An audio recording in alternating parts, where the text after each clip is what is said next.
PUBG love story के चक्कर में वायरल सीमा हैदर की मुसीबत खत्म होने का नाम ही नहीं ले रही है, या यूं कहा जाए कि इनकी मुसीबत अब शुरू हुई है। पाकिस्तानी महिला का हिंदुस्तानी लड़के से प्रेम का ये चक्कर अब एटीएस के शिकंजे में कसता हुआ नजर आ रहा है। एटीएस का शक है कि सीमा हैदर कहीं आईएसआईएस की एजेंट तो नहीं, और इसी वजह से न केवल सीमा हैदर को गिरफ्तार किया गया बल्कि घंटों घंटों तक पूछताछ भी की गई है। मीडिया वाले सीमा हैदर और उनके प्रेमी सचिन के घर के सामने डेरा जमाए हुए हैं। साथ ही पाकिस्तान से सीमा को वापस भेजने की धमकी पर धमकी दी जा रही है। इसके अलावा सीमा के पास कई ऐसे डॉक्यूमेंट्स भी मिले हैं जिनके वजह से वो लगातार पुलिस के शक के घेरे में जकड़ती हुई दिखाई दे रही है। तो अब सवाल ये है कि क्या वास्तव में सीमा हैदर का पाकिस्तान से हिंदुस्तान आना प्यार मोहब्बत का कोई चक्कर है या फिर कोई जिहाद? क्या ये पाकिस्तान की कोई साजिश है? क्या पाकिस्तान ने अपना कोई खुफिया एजेंट सीमा हैदर के रूप में भारत में भेजा है? कहीं सीमा हैदर आतंकवादी गिरोह की लीडर तो नहीं है जो भारत को तबाह करने के लिए भारत में घुसपैठियों की तरह घुस आई है? दोस्तों, सीमा हैदर से जुड़ी हर एक छोटी से बड़ी जानकारी आपको आज के इस वीडियो में मिलने वाली है। वीडियो के अंत तक हमारे साथ बने रहेगा, लेकिन उससे पहले चैनल को सब्सक्राइब करना बिल्कुल भी मत भूलिएगा।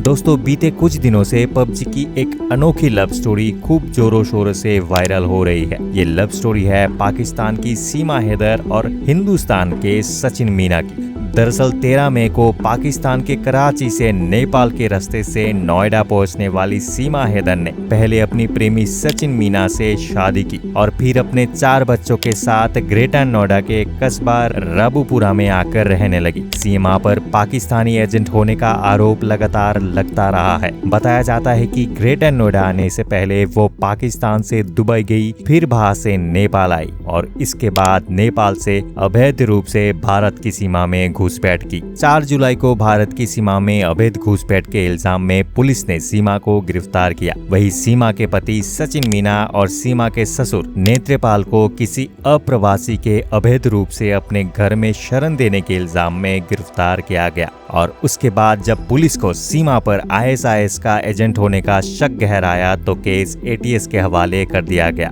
और इसके बाद सीमा हैदर के जांच में यूपी पुलिस इंटेलिजेंस ब्यूरो के बाद एंटी टेररिस्ट स्क्वाड यानी एटीएस की एंट्री भी हो गई है। 17 जुलाई को यूपी एटीएस की टीम ने ग्रेटर नोएडा के रबपुरा गांव से सीमा और उसके दूसरे पति सचिन को हिरासत में ले लिया। दोनों से 6 घंटे तक अलग अलग पूछताछ की। इसके बाद मंगलवार को फिर से पुलिस की खुफिया एजेंसी ने लगातार 10 घंटे तक सीमा हैदर, सचिन मीना और नेत्रपाल को हिरासत में रखा और पूछताछ की गई। भारत में सीमा हैदर पर आईएसआईएस एजेंट होने की शक बढ़ता जा रहा है और इसलिए पुलिस ने सीमा को गिरफ्तार करके उसका आई कार्ड हाई कमीशन को भेज दिया है। इन्फॉर्मेशन से पता चला है कि आईओबी से मिले इनपुट के अनुसार सीमा हैदर के चाचा पाकिस्तान आर्मी में सूबेदार है। वही सीमा का भाई भी पाकिस्तानी सैनिक है और इसी के चलते सीमा पर आईएसआईएस के एजेंट होने का शक और बढ़ गया। कहा जा रहा है कि पाकिस्तान की रहने वाली सीमा और ग्रेटर नोएडा के सचिन के बीच ऑनलाइन गेम पबजी खेलते खेलते प्यार हो गया।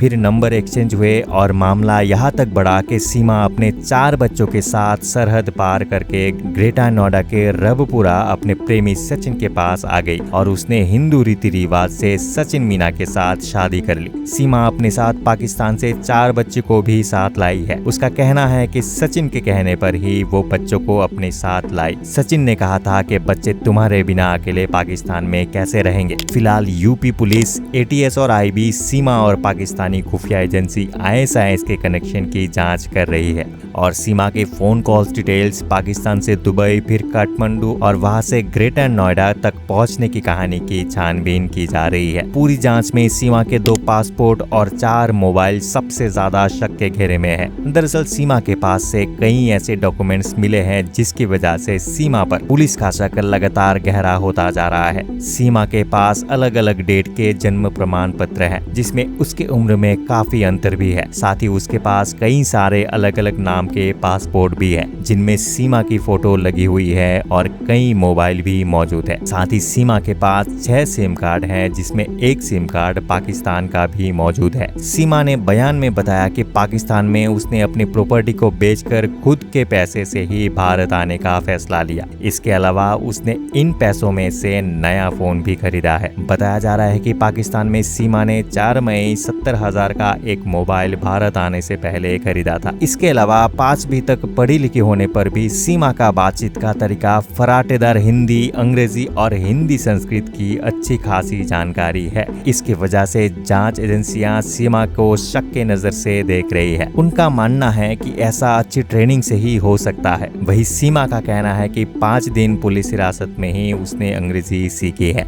लेकिन दूसरी तरफ यूपी एटीएस सीमा के पाकिस्तान से भारत आने के दौरान सीमा हैदर के संपर्क सूत्र और उसके मोबाइल फोन और मोबाइल नंबर का पता लगाने के लिए भरकस कोशिश कर रही है। अब सवाल ये है कि 5वीं पास सीमा ऑनलाइन गेम पबजी की अच्छी प्लेयर कैसी है और आखिर क्यों उसने मारिया खान के नाम से पबजी आईडी बनाई थी। उसका फेसबुक अकाउंट भी फेक क्यों है। सीमा के हर डॉक्यूमेंट्स में उसकी उम्र अलग अलग क्यों है। वो खुद को 27 साल का बताती है, हालांकि एक डॉक्यूमेंट पर उसकी डेट ऑफ बर्थ 1919 से पहले की है। वही दूसरे पर 1 जनवरी 2002 लिखी है। वही अगर सीमा को नेपाल तक का वीजा मिला था तो उसे नेपाल में ही रहना था, भारत नहीं आना था। उसे भारत से वीजा नहीं मिला तो कोई कारण रहा होगा। इसके अलावा वो पाकिस्तान से पहले दुबई क्यों गई थी। इसके अलावा सीमा को पाकिस्तान भेजने के लिए वहां से धमकियां आ रही है। सीमा के पाकिस्तानी पति हैदर ने अपील की है कि वो अभी सीमा से और अपने बच्चे से बहुत प्यार करता है और उसने गुहार लगाई है कि उसके पत्नी और उसके बच्चे को वापस पाकिस्तान भेजा जाए। साथ ही सीमा के पति हैदर ने उसे तलाक देने से भी साफ मना कर दिया है।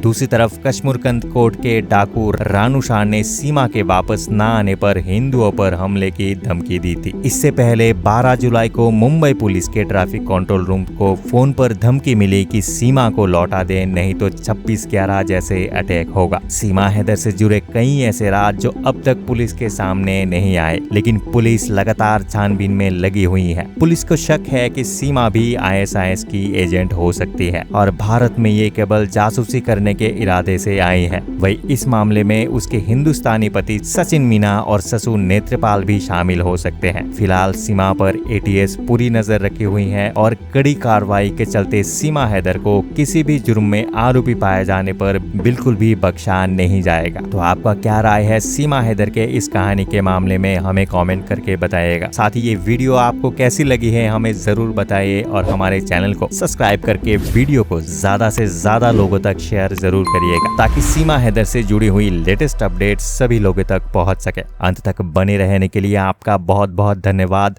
मिलते हैं अगले वीडियो में।